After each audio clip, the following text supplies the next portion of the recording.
안녕하세요. 옛이야기입니다. 옛이야기의 사연을 여러분들에게 읽어드릴 DJ 유진입니다. 구독과 좋아요는 채널 운영에 큰 힘이 됩니다. 꼭 부탁드리며 저는 여러분들의 댓글도 모두 읽고 있으니 댓글도 많은 참여 부탁드립니다. 그럼 오늘의 사연 바로 시작할게요. 안녕하세요. 전 삼전동에 살고 있는 50대 여자입니다. 제 부끄러웠던 지난날에 대한 이야기를 하려고 사연을 보내요. 전 엄마가 부끄러웠습니다. 엄마는 목욕탕에서 일하셨어요. 지금은 새신사라고 부르지만 예전에는 때밀이라고 불리던 사람이 저희 엄마였어요. 엄마가 처음부터 때밀이 일을 하신 건 아니었습니다.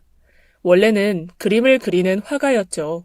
시인이었던 아빠가 생계를 위해 연탄 가게를 여시면서 두 분이 함께 일하셨어요. 그래도 틈틈이 아빠는 시를, 엄마는 그림을 그리셨습니다. 집은 넉넉지 못했지만 저는 아빠와 엄마가 자랑스러웠어요. 연탄가게에서 일했지만 엄마에게는 우아한 분위기가 흘렀죠. 말투도 조용조용하고 나긋나긋했어요. 저한테 소리 한번 지르지 않았고 제가 말하는 것을 귀 기울여 들어주시는 분이었습니다. 그런 엄마가 참 좋았어요. 하지만 하루아침에 갑자기 쓰러진 아빠가 돌아가시고부터 엄마가 아빠 대신 생계를 책임져야 했죠. 그래서 시작한 일이 때밀이 일이었습니다. 그 일을 하면서 엄마는 변했어요. 일주일에 한 번 엄마는 저를 목욕탕에 불렀습니다. 엄마가 일하는 목욕탕에서 공짜로 목욕할 수 있어서였죠.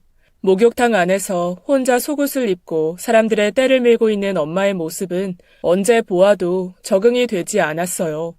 엄마는 목욕탕이 울리도록 큰 목소리로 손님들과 수다를 떨며 떼를 밀고 있었습니다.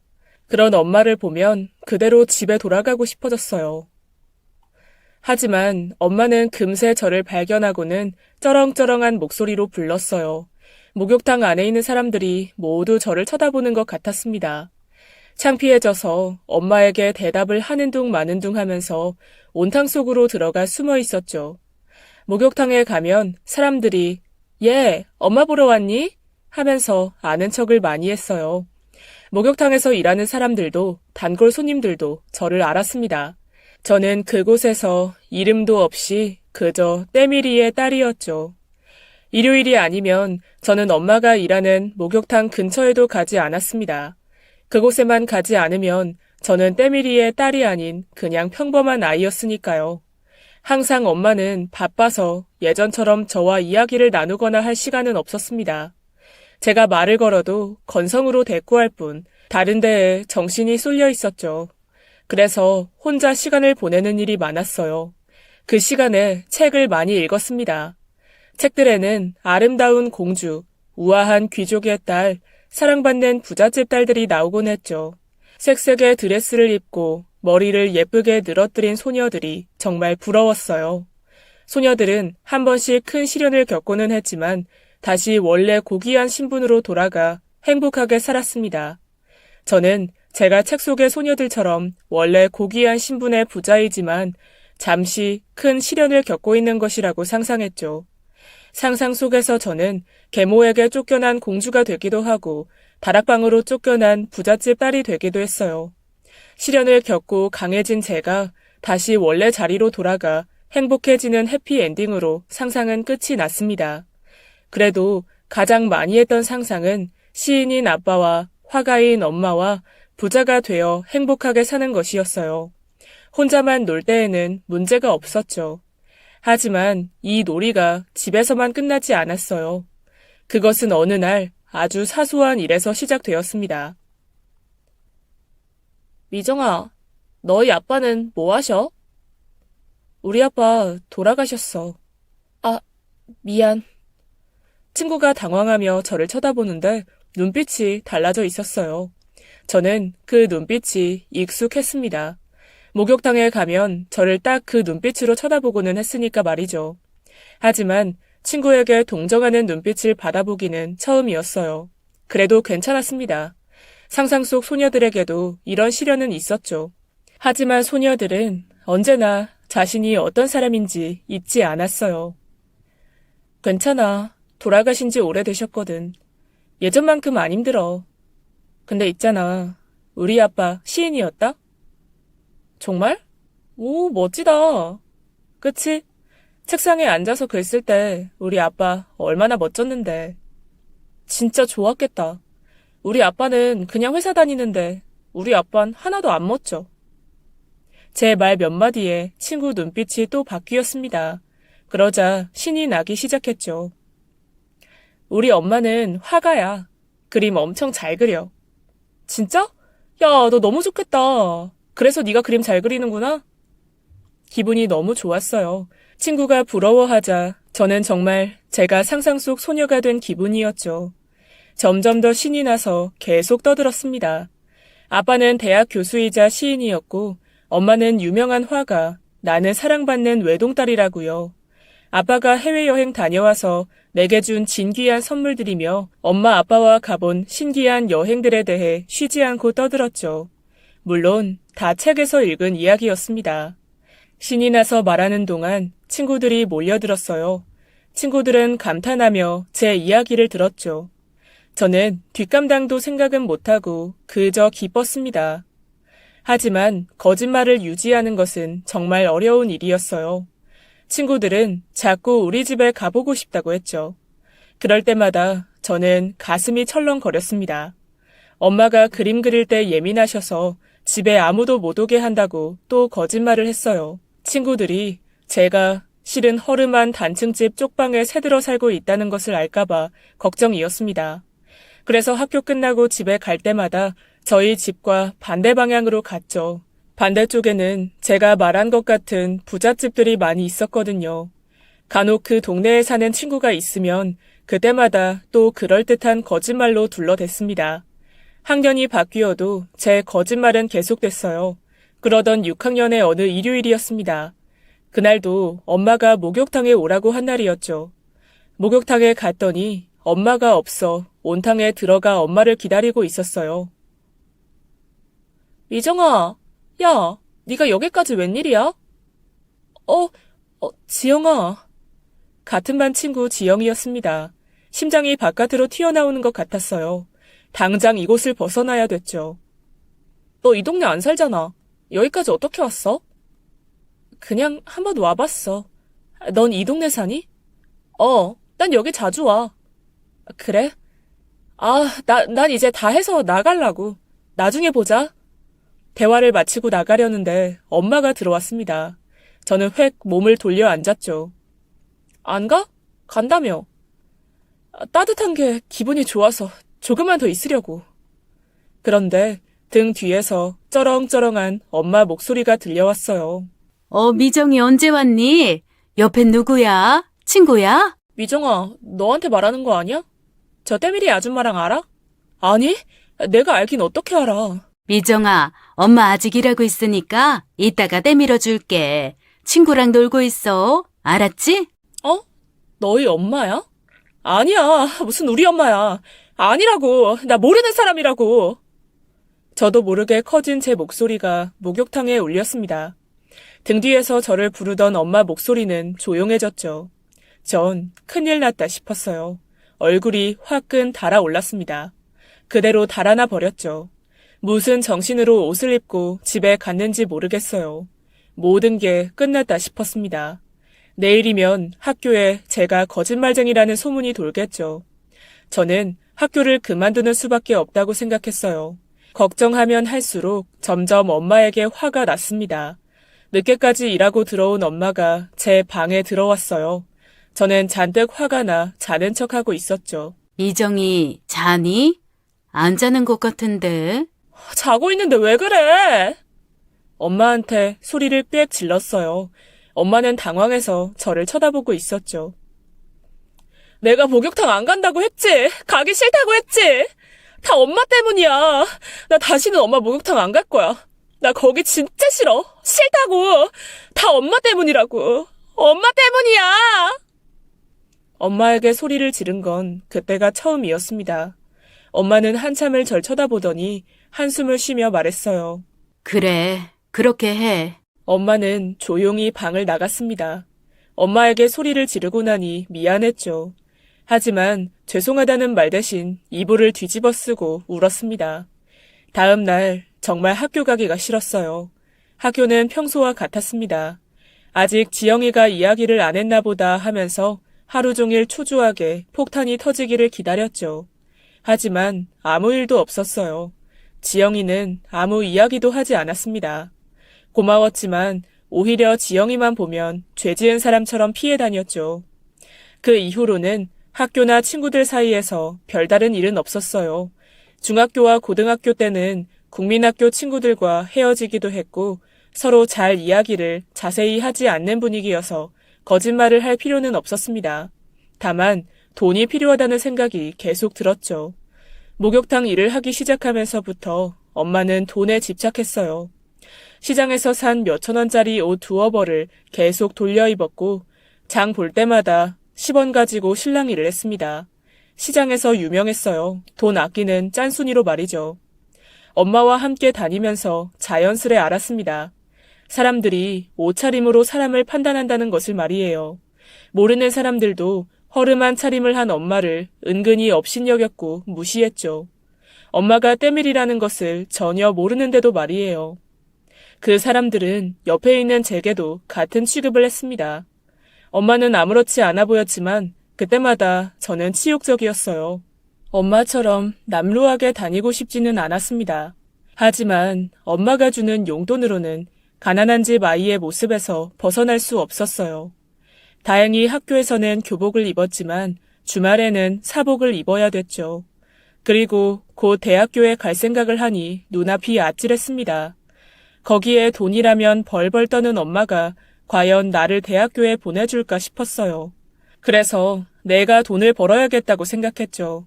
고등학생 때부터 아르바이트를 시작했습니다. 원래 공부는 잘하는 편이었어요.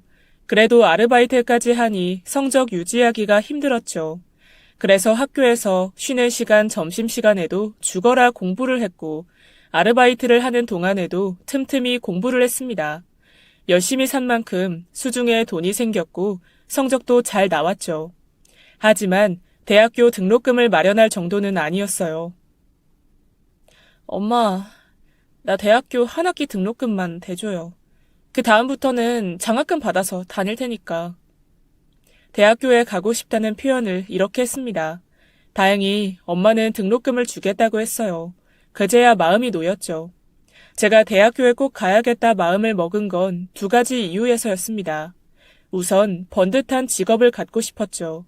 엄마처럼 살지 않겠다고 어릴 때부터 생각했으니까요. 그리고 엄마와 떨어져 살고 싶다는 이유도 있었습니다. 서울에 있는 대학교에 입학하게 되면서 저는 학교 기숙사에서 살았어요. 집에서 더 이상 엄마와 마주치지 않아도 된다는 것이 정말 좋았죠. 저는 엄마가 불편했거든요. 그 불편한 마음이 실은 죄책감이었다는 것을 알기까지는 꽤 오랜 시간이 걸렸습니다. 대학교에 가서도 열심히 살았어요. 성적 장학금은 당연히 받아야 했고 제가 살아갈 돈을 위해 근로장학금도 받아야 했죠. 학교 내 온갖 아르바이트를 했고 고등학생 과외도 했습니다. 그렇게 번 돈으로 저는 번듯한 옷차림새를 하고 다닐 수 있었어요. 어딜 봐도 가난한 집의 딸, 때밀이의 딸은 아니었습니다. 몸은 고단했지만 저 스스로가 대견스러웠죠. 물론 주변 친구들에게는 제가 열심히 아르바이트를 하는 이유를 꾸며댔습니다. 20살이면 당연히 독립해서 혼자 힘으로 살아야 하는 것 아니냐고 잘난 척하면서 말해두었거든요. 제 꿈대로 번듯한 직장에 들어가기 위해 친구들보다 몇 배는 노력했죠. 노력의 대가로 저는 제가 원하던 회사에 들어갔습니다. 회사에서 몇 년간 모은 돈으로 친구들에게 보여줘도 창피하지 않을 정도의 집도 얻었어요. 그래서 친구들을 집으로 초대하는 기쁨도 누렸죠. 엄마는 가끔씩 전화를 하셨습니다. 그리고 가끔 반찬을 한가득 만들어 1층에 사는 주인집에 맡겨두고 가시곤 했죠. 서로 얼굴을 보고 있으면 말 한마디가 어색했던 우리 사이에 피차 편한 일이라고 생각했어요. 그래도 반찬을 놓고 가시면 전화를 드리곤 했는데 그때에도 말이 좋게 나가지는 않았습니다. 뭘 또 이렇게 두고 갔어? 별거 아니야. 너 좋아하는 깍두기 담근 김에 다른 반찬 몇 개 더 가져간 거야. 엄마, 내가 이런 거 두고 가지 말라고 했잖아. 주인 집에 패되잖아. 그래, 알았어. 그래서 집주인 아주머니 드시라고 이것저것 좀 챙겨드렸어. 다음에 만나면 말 좀 더 잘해놓을게. 아, 괜찮다니까 그래? 저도 모르게 목소리에 짜증이 묻어났죠. 전화를 끊고 나면 엄마에게 미안한 마음이 들었지만 매번 전화 통화를 하면 이런 식이었어요. 같은 회사를 다니는 사람과 교제하게 되었습니다. 저와 같은 부서에서 몇 년 함께 있어서 저의 성격을 잘 아는 사람이었죠. 하지만 저희 집에 대해서는 아무것도 알지 못했습니다. 작정하고 남자친구에게 거짓말을 하려던 것은 아니었습니다. 이미 다른 곳에서 만난 사람이었다면 솔직히 이야기했을 수도 있어요. 회사 면접 볼 때 면접관이 부모님이 무얼 하시냐고 물어보았습니다. 순간 말문이 막혔었죠. 그때만 해도 여자는 잘 뽑지 않던 분위기라 더 잘 보이고 싶어 바짝 긴장해 있었어요. 저희 엄마가 때밀이라고 하면 면접관들 눈빛이 어떻게 바뀔까 상상이 되었습니다. 대답을 못하고 있다가 불쑥 익숙한 거짓말을 해버렸죠. 그리고 그 자리에 있었던 제 직속 상사가 제가 입사한 후 가진 회식 자리에서 저희 부모님에 대해 언급했어요. 예술하시는 부모님 밑에서 자라서 그런지 참 다르다고 하면서 말이죠. 그 회식 자리에는 나중에 제 남자친구가 된 사람도 있었습니다. 그래서 남자친구는 제가 시인 아빠와 화가 엄마 밑에서 부족함 없이 잘 자란 외동딸인 줄만 알고 있었어요. 어느 날 남자친구와 저녁을 먹고 남자친구가 저를 집에 데려다 주고 있었어요. 어둑어둑한 골목 앞에서 걸어오는 엄마를 보았죠. 엄마가 왜 그 시간에 거기 있었는지 모르겠어요. 엄마가 한창 일할 시간이었는데 말입니다. 엄마는 언제나처럼 시장표 반짝거리는 티셔츠에 고쟁이 같은 바지를 입고 계셨죠. 내가 잘못 본 것이기를 엄마가 나를 못 보기를 기도하며 고개를 숙이고 걸었어요. 가슴이 미친 듯이 방망이질 치기 시작했습니다. 길에서 좀 더 어두운 쪽으로 남자친구를 살짝 끌고 갔어요. 미정 씨, 왜 그래요? 어디 안 좋아요? 아니에요. 괜찮아요. 제 기도는 먹히지 않았습니다. 곁눈질로 보니 엄마는 길에 서서 저를 쳐다보고 있었어요. 순간 저와 몇 초 동안 눈이 마주쳤죠. 하지만 전 엄마를 못 알아본 척 눈길을 돌리고 빠른 걸음으로 엄마를 지나쳐 왔습니다. 남자친구와 헤어져 집에 들어가는데 집주인 아주머니와 마주쳤어요. 2층 아가씨, 이거 가져가요. 방금 어머니가 맡기고 가셨는데 못 만났어요? 방금 왔다 가셨는데. 네? 아니요. 못 만났는데요. 맡아주셔서 감사합니다. 엄마가 바리바리 싸온 짐에는 제가 좋아하는 깍두기와 나물, 김이 한가득 있었죠. 아까 봤던 엄마 모습이 떠올랐어요. 몇 번을 전화를 할까 말까 고민하다가 그만두고 혼자 죄책감만 느끼고 있었습니다. 남자친구가 청혼을 했어요.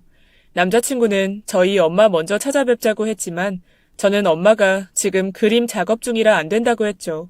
그래서 남자친구네 먼저 가서 인사를 드렸습니다. 예비 시부모님도 함께 계시던 이모님도 저를 참 좋아해 주셨어요. 막둥이까지 드디어 결혼시킨다고 너무 좋아하셨죠. 빨리 날을 잡고 싶다고 상견례 날짜부터 빨리 잡자고 하셨습니다. 다행히 남자친구가 장모님이 요즘 바쁘시다니 좀 나중으로 잡자고 해줬어요. 상견례 이야기가 나오니 그동안 남자친구에게 거짓말 해온 것을 어떻게 해야 할지 막막했죠. 엄마에게는 어떻게 이야기해야 할지, 남자친구가 엄마를 보면 얼마나 놀랄지 걱정이었습니다. 그래서 엄마에게 이야기를 하지 못하고 차일피일 미루기만 했네요. 그러던 어느 날 엄마에게 전화가 왔습니다. 평소와 다르게 심각한 목소리였죠. 저보고 주말에 집으로 오라고 했어요. 이런 일은 처음이라 이상했습니다. 집에 가서 엄마 이야기를 듣고는 깜짝 놀랐어요. 엄마는 제가 결혼 준비를 한다는 것을 이미 알고 있었죠. 너 결혼 준비한다면서? 어떻게 알았어, 엄마? 너 엄마한테 말하기는 할 거였니? 며칠 내로 말할 생각이었어. 진짜야. 네가 날 어떻게 생각하는지는 잘 알고 있다만 결혼까지 이럴 줄은 몰랐다. 아니야, 그런 거. 그냥 결혼한다는 게 실감이 안 나서 그런 거야. 그런 소리 하지 마. 엄마는 물론 제 말을 믿는 눈치는 아니었습니다. 그래도 길게 이야기하지 않고 다른 이야기를 꺼냈어요. 네 신랑 굳이 인사 올 것 없어. 이렇게 사는 거 보여주고 싶지도 않을 테고. 그냥 바로 상견례에서 보자고 해. 그 순간에도 저는 집을 안 보여줘도 돼서 다행이다 안심했습니다. 근데 엄마 어떻게 알았어? 내 단골 손님한테 들었다. 엄마는 말하기도 귀찮다는 듯이 한마디 던지고는 가만히 있었어요. 하지만 제 결혼 소식을 아는 사람이 몇 없는데 어떻게 알았는지 신기해 자꾸 물어보았죠. 엄마가 일 끝나고 돈 정리를 하고 있는데 평소 친하게 지내는 단골 손님이 옆에 있다가 지갑 속에 있던 제 사진을 봤다고 합니다. 사진을 보고 어떻게 이 아가씨 사진을 가지고 있냐고 놀랐다네요. 알고 보니 그 단골 손님이 남자친구 댁에 인사를 드리러 갔을 때 뵈었던 남자친구 이모님이셨죠. 너 결혼하는 이야기를 내가 남한테 들어야겠니? 남자친구네 인사드리러 간 이야기까지 듣는데 어찌나 민망하든지. 엄마, 미안해. 엄마가 서랍에서 통장과 도장을 꺼내 저에게 주었습니다. 이거면 충분히 결혼 준비할 수 있을 거다. 이 정도면 부모 할도리는 어느 정도 한 것 같네. 엄마, 나 이렇게까지 필요 없어. 나도 돈 많이 모아놨어. 이 돈 다 놔주면 엄마는 어떻게 하려고 그래? 아니다. 나 네 생각보다 돈 많어. 설마 내가 전 재산 다 너한테 주겠니? 그리고 이게 마지막이니까 그냥 받아둬. 마지막이라고 하는 게 무슨 의미일까 싶었지만 엄마가 단호하게 말하는 모습에 더 거절하지 못하고 받았습니다. 엄마 말대로 상견례 날짜부터 잡았어요. 제가 그동안 거짓말 해왔다는 것을 남자친구 내에서 이미 알고 있을 거라고 생각했죠. 이모님에게서 이야기를 들었을 테니까요. 하지만 남자친구는 별말 하지 않았고 저도 물어보지 않았습니다.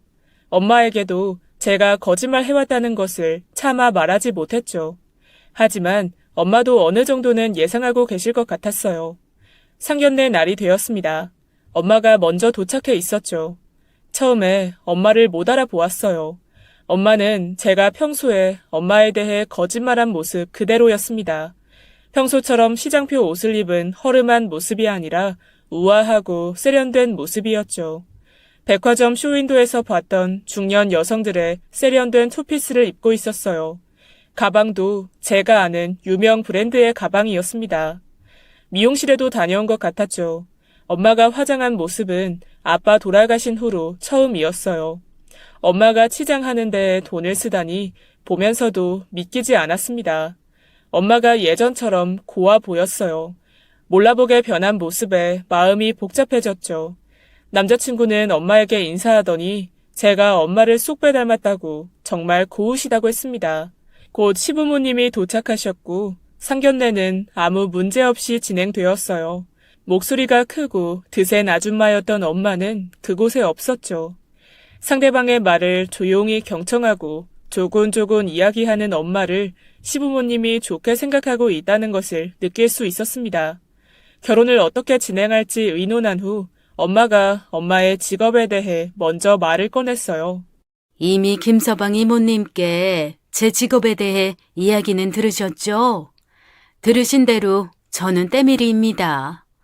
남편이 갑자기 세상을 떠나고 참 막막했어요. 미정이는 아직 어렸고 제 그림이 팔리기는 했지만 생계를 책임질 정도는 아니었죠. 남편이 하던 연탄가게를 혼자서 꾸려나갈 여력은 안 되었고요. 기술도 없는 제가 할 수 있는 일이 정말 없었습니다. 일을 하게 돼도 오래 일할 수 있는 곳이 없었고요. 이상한 일을 해보라는 권유만 자꾸 들어왔죠.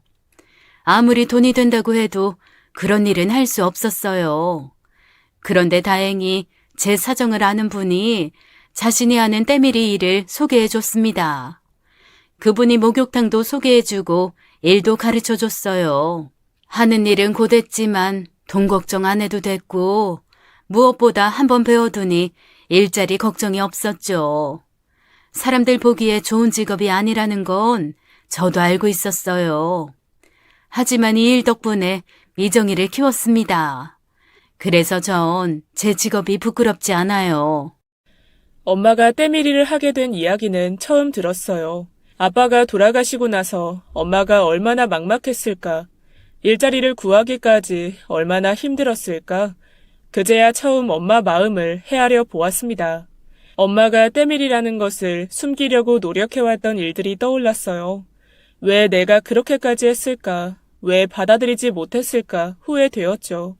엄마는 제가 성인이 되고부터 다시 그림을 그리기 시작해 지금은 사람들 반응이 좋아 조금씩 그림을 팔고 있다고 했습니다. 전 전혀 몰랐던 일이었죠. 제가 했던 거짓말이 진짜일 줄 몰랐어요. 전 엄마가 그림 따위는 다 잊고 산 줄 알았습니다. 저를 키우려고 어쩔 수 없이 꿈을 포기하고 생업에 뛰어들었던 근 10년 동안 엄마는 어떤 마음으로 살았을까요? 더구나 하나 있는 딸은 엄마를 원망만 하고 말이죠. 시어머니는 엄마 이야기를 들으면서 눈가가 촉촉해지셨습니다. 그동안 얼마나 힘드셨겠어요. 곧 미정이도 결혼하고 이제 좀 편하게 사세요. 마음껏 그림도 그리시고요. 말씀 감사합니다. 제가 많이 부족한데 이렇게 미정이 받아주시고 감사합니다. 무슨 말씀이십니까? 부족하기는커녕 넘치십니다. 훈훈한 분위기로 상견례가 끝났어요. 엄마의 직업이 밝혀지면 세상 끝나는 것으로 생각했는데 막상 시부모님도 남자친구도 대수롭지 않게 받아들였죠. 정작 하나뿐인 딸은 받아들이는데 그렇게나 오랜 세월이 걸렸는데 말입니다. 시부모님과 헤어지고 나서 엄마와 이야기를 하고 싶었어요. 제 마음을 고백하고 싶었죠. 정말 죄송했다고, 정말 철없는 딸이었다고, 이제부터라도 엄마에게 효도하겠다고 말입니다. 하지만 엄마는 피곤하다며 바로 집으로 돌아가셨어요. 금방 엄마와 다시 만나 이야기를 나눌 수 있을 줄 알았습니다. 엄마와 함께 결혼 준비를 하고 싶었지만 엄마는 저 알아서 하라고만 하셨죠. 혼자 하는 결혼 준비에 회사 일에 하루하루가 정신없이 흘렀어요. 엄마도 그동안 바빴습니다. 전화를 걸어도 엄마 집에 들러도 항상 바쁘다고 하셨죠. 그림 때문에 정신없다고 너도 바쁜데 굳이 이렇게 연락 안 해도 된다고 하셨어요. 어느새 결혼식 날이 되었습니다. 화사한 분홍빛 한복을 입은 엄마가 참 고왔죠. 엄마를 보니 기분이 좋아 계속 웃고 다녔어요. 그러고 다니니 사람들이 신부가 결혼하는 게 너무 좋은가 보다 하고 웃었습니다. 결혼식이 끝나고 신혼여행을 떠나면서 엄마에게 인사를 드렸어요. 엄마, 여행 잘 다녀올게요. 다녀와서 봬요. 그래, 건강해라. 행복하고. 인사하는 엄마의 표정이 슬프고 지쳐 보였습니다. 인사도 뭔가 이상했고요. 그때 엄마를 붙잡고 왜 그렇게 인사하냐고 물어봤어야 했습니다. 신혼여행을 다녀와서 엄마에게 전화를 거니 없는 번호라고 했어요. 내가 없는 사이에 그새 전화번호를 바꾸셨나 이상하다 하면서 엄마 집에 찾아갔죠. 그런데 모르는 사람이 나오더군요. 며칠 전에 이사를 왔다고 했습니다. 이게 어떻게 된 일일까? 머릿속이 새하얘지면서 이사 온 사람이 하는 말이 귓가에서 멀어졌습니다. 엄마가 일하던 목욕탕에 찾아갔죠. 목욕탕에서는 엄마가 일 그만둔 지 꽤 되었는데 딸이 그것도 몰랐냐고 하더군요. 어릴 때 알았던 엄마의 동네 지인분들을 찾아다녔죠. 엄마가 어디 있는지 아는 사람이 아무도 없었어요. 미친 사람처럼 계속 엄마를 찾아 돌아다녔습니다. 하지만 그럴수록 제가 엄마에 대해 아는 것이 하나도 없다는 사실만 알 수 있었어요. 엄마가 마음을 털어놓는 사람이 누구인지, 엄마가 어디를 자주 다니는지, 쉬는 날에는 무엇을 하는지, 무엇 하나 아는 것이 없었죠. 괴로운 날들이 흘렀습니다. 그 시간 동안 저는 제가 엄마에게 했던 행동들을 머릿속에서 되풀이했어요. 경찰에도 찾아갔죠. 하지만 경찰에서는 실종이라고 생각하지 않았습니다. 자발적으로 이사를 갔고 일을 그만둔 것이니까요. 지푸라기라도 잡고 싶은 심정으로 온갖 동네 목욕탕들을 닥치는 대로 가보았죠. 그림 판매상들도 만나고 갤러리들도 가보았습니다. 엄마를 아는 사람들도 있었지만 엄마가 어디 있는지 아는 사람은 없었어요. 시간은 잘도 흘렀습니다. 그 사이 저는 임신을 했어요. 하지만 아기가 들어선 지 얼마 되지 않아 유산을 했죠. 그리고 다시 임신했지만 역시 다시 유산이 되었습니다. 임신을 하고 유산을 할 때마다 더 엄마가 사무치게 그리웠어요. 남편은 제가 스트레스를 너무 많이 받아서 그런 것 같다고 했죠. 엄마가 사라지고 나서 남편에게 모든 것을 털어놓아 남편도 제 사정을 알고 있었습니다. 남편은 후회로 눈물을 펑펑 쏟는 저를 비난하지 않고 위로해 주었어요. 무엇을 해도 마음이 붕 떠 있었죠. 가만히 있으면 더 힘들어서 계속 몸을 움직였습니다. 평일에는 회사 일, 집안일을 쉬지 않고 했고 주말에는 교회에서 하는 봉사활동을 따라다녔어요. 남편은 제가 몸을 혹사시킨다고 걱정했지만 봉사활동을 하면서 저는 위로를 받았습니다. 봉사활동을 하면서 만난 분들이 제게 많은 것들을 보여주고 많은 이야기를 해주었거든요. 그 시간을 통해 그동안 제가 얼마나 분에 넘치는 고민을 하며 살아왔는지 깨달았죠. 교회에서 새로운 양로원에 봉사하러 다니기 시작했습니다. 그곳에 처음 간 날 설명을 들으러 사무실로 가는데 특이하게도 건물 복도에 초상화들이 쭉 걸려 있었어요. 신기해서 이 그림들이 무엇인지 물어봤죠. 이곳에 전 재산을 기부하고 봉사하며 사는 분이 있다고 했습니다. 그분이 그림 그리는 분이라 여기 계신 어르신들 초상화를 하나씩 그려주신다고 하더군요. 함께 봉사간 분들과 그림을 살펴보는데 한 분이 저를 불렀죠. 미정 씨, 여기 이 그림 봐봐요. 미정 씨랑 닮았는데? 다른 그림과 달리 젊은 여자가 그려진 초상화가 있었어요. 이야기를 듣고 보니 저랑 닮은 것도 같았어요. 다른 분들도 저와 닮았다고 했죠. 저는 그냥 제가 흔한 얼굴이라 그런 거라고 웃었어요. 이 그림 속 사람만 젊은데 이분은 누구예요?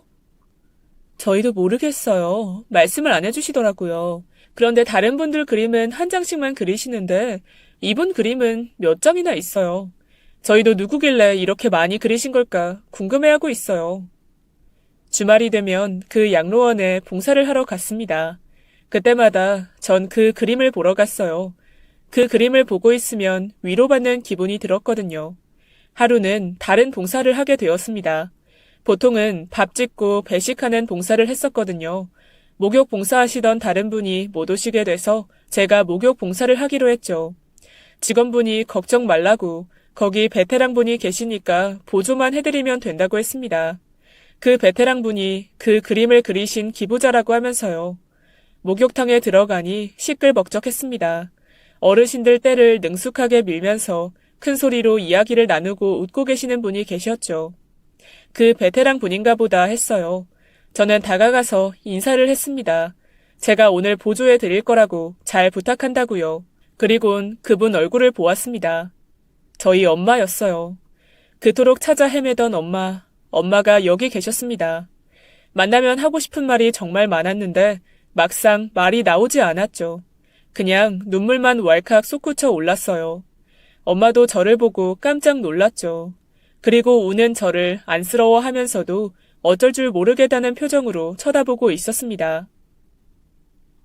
엄마. 엄마를 힘껏 끌어안았어요. 그리고 펑펑 한참을 울었습니다. 주변의 모든 것이 보이지도 들리지도 않았죠. 그저 엄마 냄새를 가득 맡으면서 꼭 끌어안고 있었어요. 엄마는 제 등을 토닥토닥 쓰다듬어 주었습니다. 제가 좀 진정이 되자 엄마가 말했어요. 오늘 해야 할 일이 많아. 어르신들 목욕 다 시켜드리고 이야기하자. 엄마한테 하고 싶은 말들을 가슴에 안은 채 엄마와 목욕 봉사를 했습니다. 엄마가 앞에 있는 것이 믿어지지 않았어요. 또 어디론가 사라질까 두려워 엄마에게서 눈을 떼지 못했죠. 봉사가 끝나고 엄마와 자리를 옮겨 앉았습니다. 엄마, 계속 여기 계셨던 거예요? 응. 엄마, 제가 잘못했어요.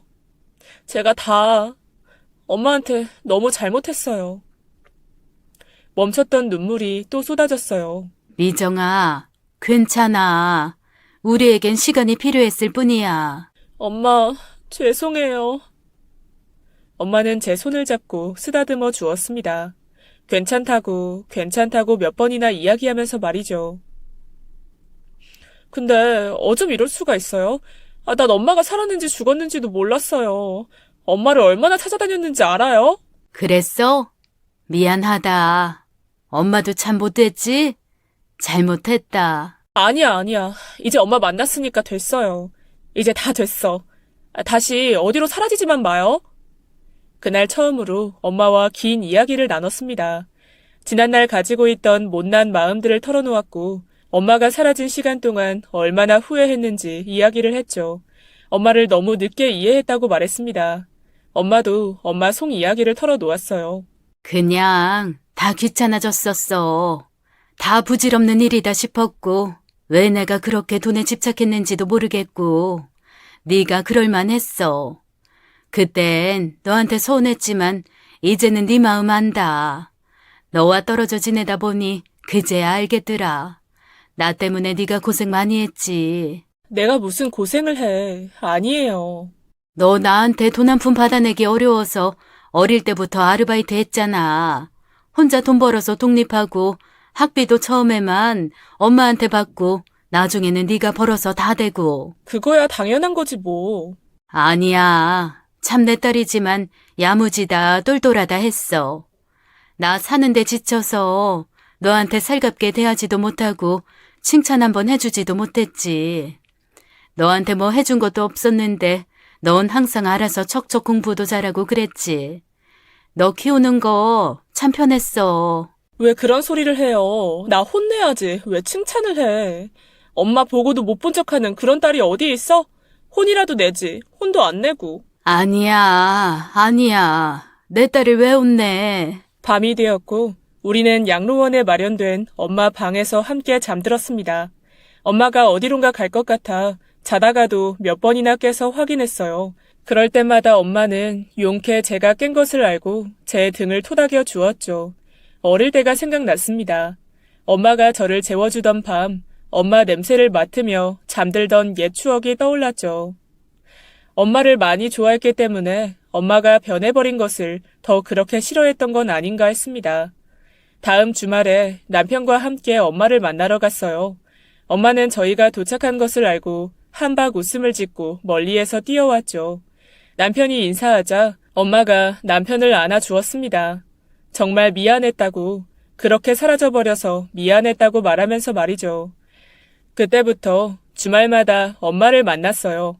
주로 저희가 엄마가 있는 양로원에 가서 함께 봉사를 했고 가끔은 엄마가 저희 집에 오셨죠.